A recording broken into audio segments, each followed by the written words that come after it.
Welcome to the DTC Insider podcast, where online business owners come to find actionable tips and tactics to grow their businesses. Now, here's your host, Brian Roisentul.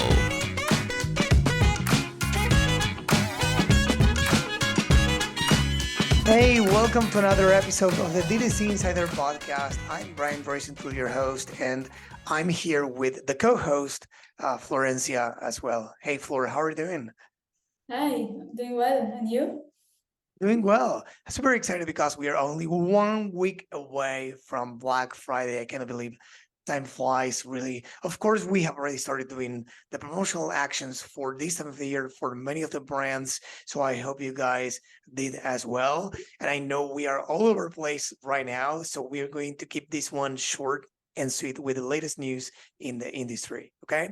So let's do it.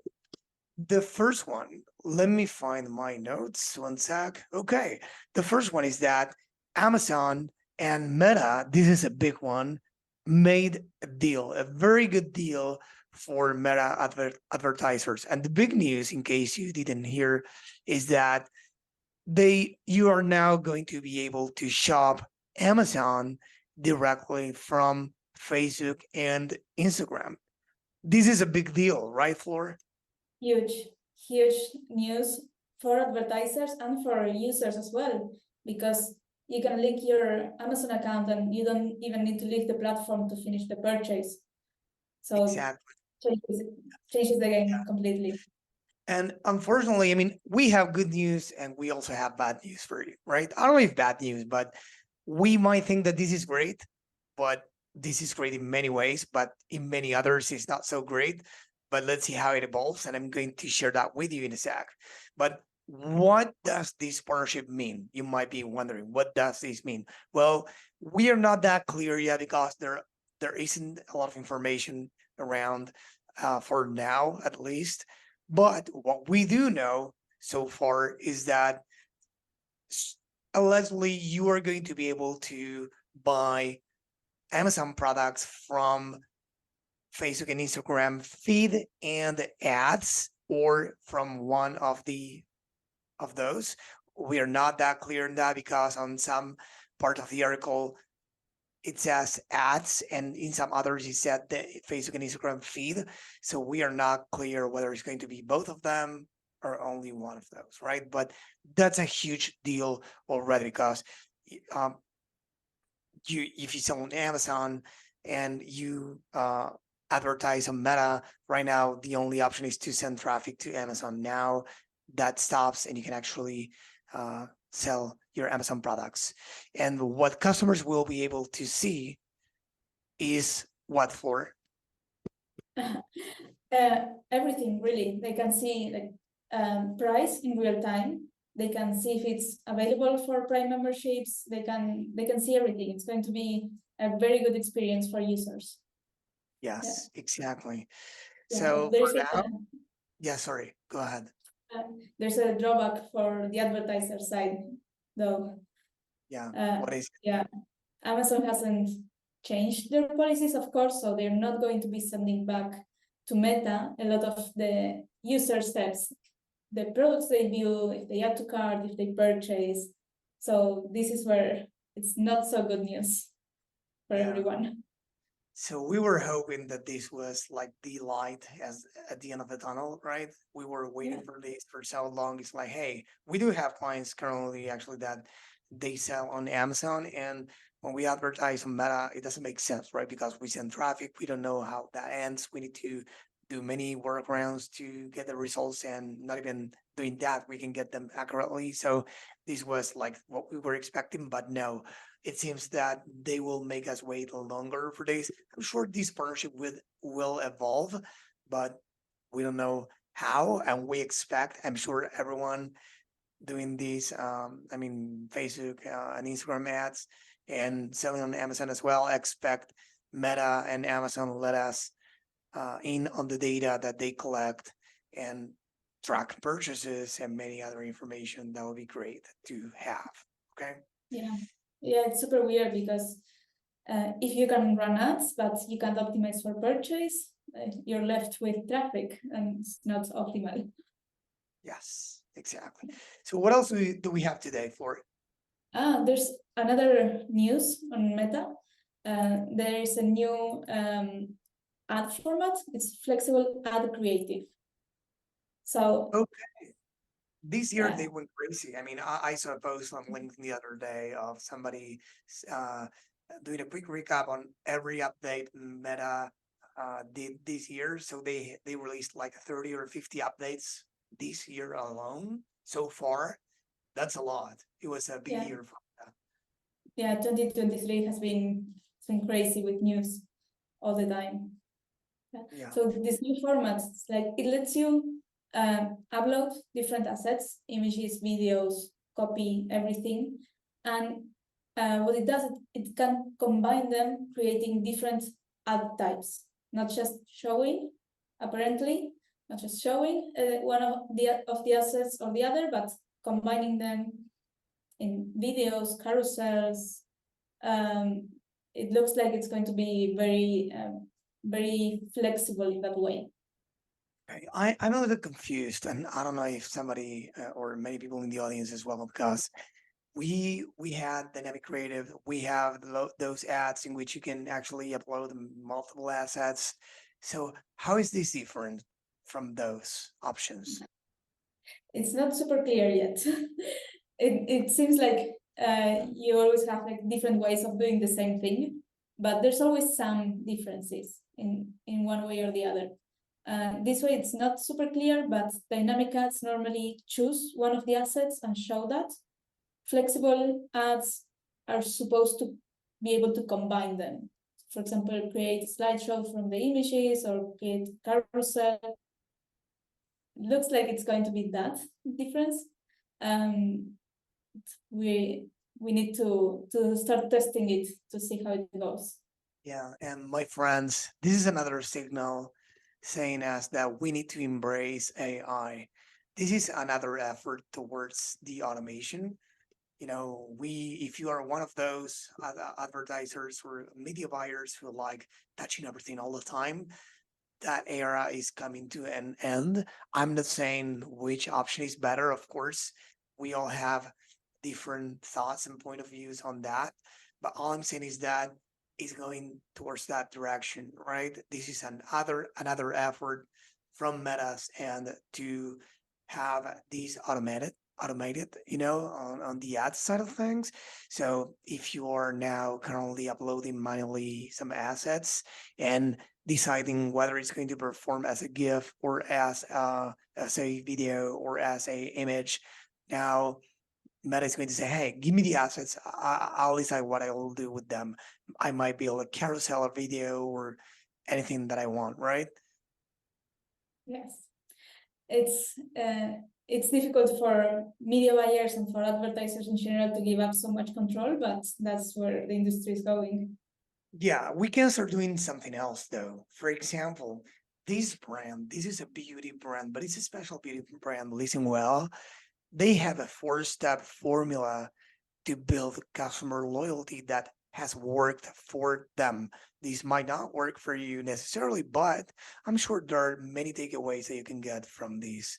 These four-step formula is about the following. Let me give you more context before that. They are a makeup brand that target women in their 60s and 70s, right? On one hand, it's not an easy audience because they are not, or many of them are not online or buy online as younger people do, right? But on the flip side, if they are online, they might be online for a long time. At least I know my grandmother is so, right. So there are ups and downs, right? So what they do is the following. The first step is they create content, but not any content. They take customers on a journey that shows them how their products, in this case, are different and demonstrate how to use them. So they show them how they are different and demonstrate how to use the products. Of course, it makes sense because it's makeup, right?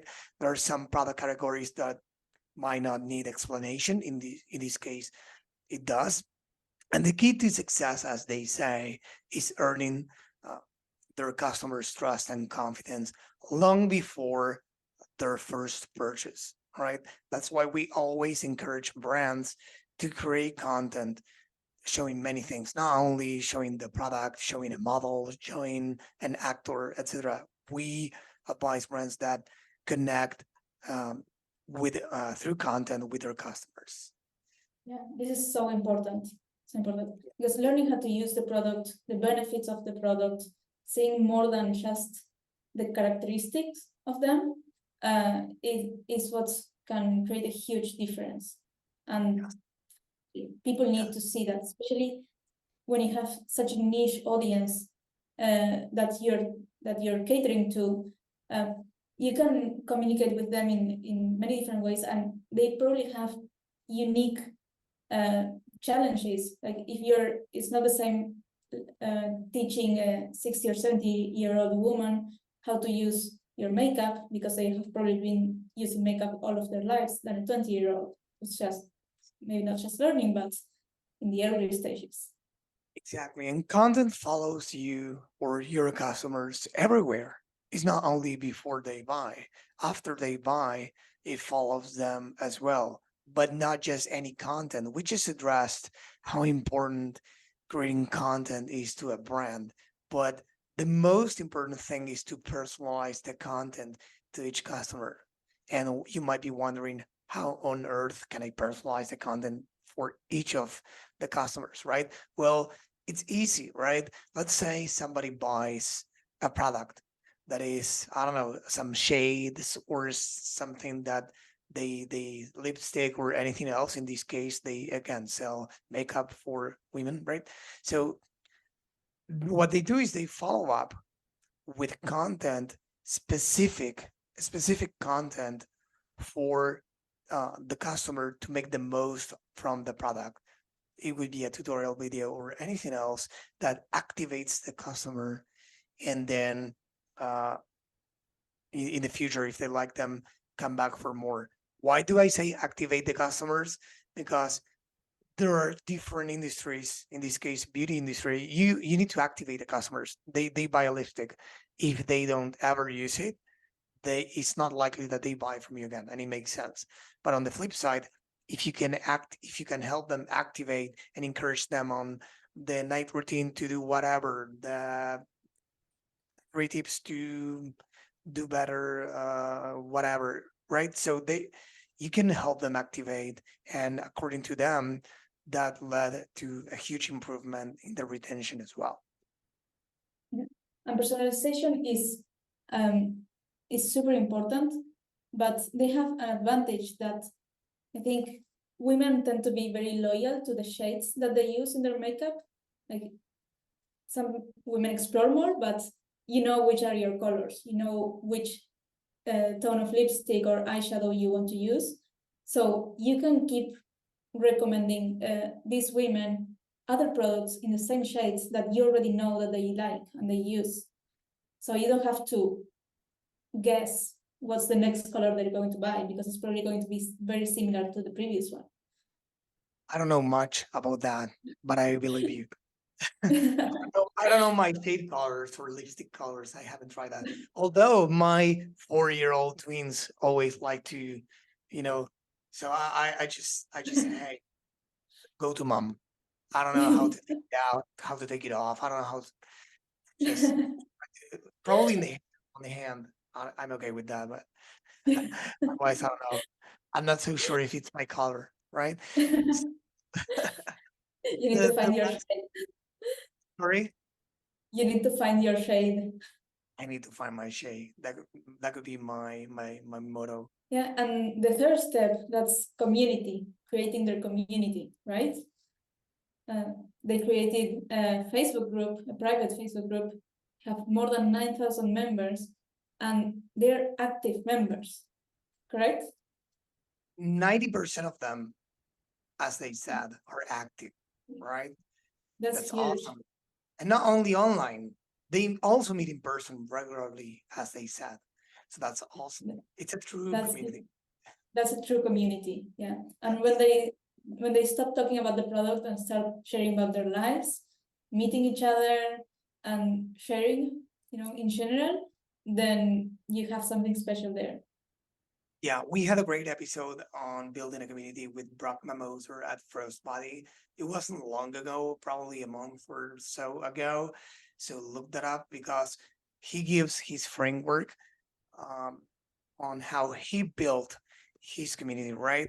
So in case you're wondering, hey, I don't have any community, can I start now? Or was it something from the past that these brands carry up until now and they use it and they leverage? No, you can start now. Frostbody, for instance, started their community last year. They had 0 members. And today, the last time we spoke, they had over 25,000 members and counting, adding, I don't know if 1,000 or 3,000 new members a month. That's huge, right? In their case, what they did as a sneak peek is they leveraged their email and SMS base, their subscribe base, because they didn't start from scratch with the customer base. They started from scratch with the community, right? So what they said, what they did was to send they created a strategy through sending emails and SMS, encouraging people um, to join the community. They probably offer, if I recall correctly, discounts and benefits, exclusive benefits for joining the community. And of course, the founder who was the first one to, of course, activate the community and be there, creating a lot of content every single day and moderating it, was creating content. And again, it wasn't only about the product; it was content that was appealing to the community, and that's the way at least he did it. And again, it's a good listen if you're interested in building a community as well. But I just wanted to say that it's not only this brand that has a community. Most brands that succeed nowadays, they have a community. Upbeat as well. I interviewed Ron Shah a while ago. I put the episode live again a few months ago because it was worth it, and he tells their journey as well and how they built a community. They have a beautiful community of over, I don't know, 50,000 or more people as well. The fourth is the last but not least is listening. We have heard this advice from countless brands on this podcast alone, and I have listened to that from many influencers and 8 and 9 figure brands as well. Listening to your customers plays a huge part in a brand's success, right? To take the community as an example, but that's not the only one. Social listening, feedback from customers. If you have a post-purchase survey, if you call the VIP customers, we interview the guys at Man-Made, an underwear, a men's underwear brand, and they call their VIP customers to ask them why they bought and how they feel with the products they bought, etc., etc. And they even recorded videos for ads, and they are really funny actually. So it's very important. In this case, this brand runs a quarterly survey which goes to everyone who has bought in that period. So that's key. It doesn't only help assess what people like or what they don't, but it also helps release new products because you assess how much interest there is in a specific product or in something that you solve, the price customers are willing to pay, what they need from it, and even the content they would like to see, right? So it's really important to listen to your customers. It's not only a thank you note, it's not a one-way street. It's not a thank you note. I just wanted to clarify that because we know companies that only do that they have a post-purchase flow, thank you for buying, and that's it, right? We need to hear from them, and the questions you ask them are key, right, Flor? Absolutely. Sometimes if you don't craft it very well, you're going to be collecting a lot of information that doesn't give you enough insight or doesn't give you anything to work with. But this brand is doing it amazingly. Like quarterly, they send surveys to their customers to understand how well they know their, for example, return policies, their deliveries, their experience, and so much more that they can then keep coming up with products and content that they want to see. Exactly. Yes. Yeah. So these are 4 tips you can take from this brand. This is again what works for them. It doesn't need to be the same that what works for you. But again, all of these 4 steps, at least to me, make sense, right? They are generic, but they are specific at the same time. And sometimes the simple stuff is what works. We only need to do it for a long period of time instead of doing complicated stuff for a short period of time. So think about it that way and try to implement that and give us I don't know, send us an email or something like that if that works for you, or even if it doesn't. If it doesn't, send an email to Flor. If it does, send an email to me. Uh, I'm just kidding. So do we have anything else for today, Flor?